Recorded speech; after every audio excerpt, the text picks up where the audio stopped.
घरोघरी मातीच्या चुली या मालिकेच्या पुढील भागामध्ये आपण पाहणार आहोत.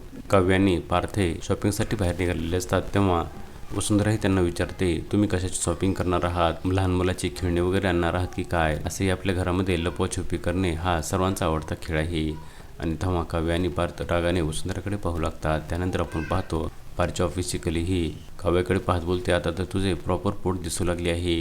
तेव्हा काव्य ही रागाने तिला उत्तर देते, हो, जेव्हा तुझे लग्न होईल तेव्हा आणि तू आई व्हायला जाशील तेव्हा तुझे देखील पोट असेच दिसेल.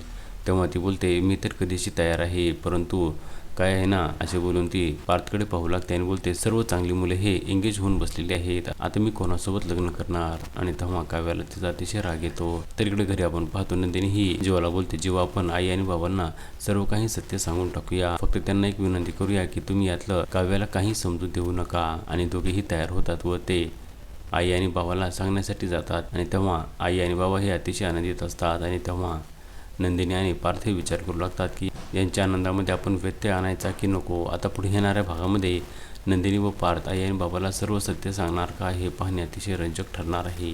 लग्नानंतर होईलच की प्रेम या मालिकेचे सर्व अपडेट्स पाहण्यासाठी आमच्या चॅनलला लाईक करा, शेअर करा आणि सबस्क्राईब करायला विसरू नका.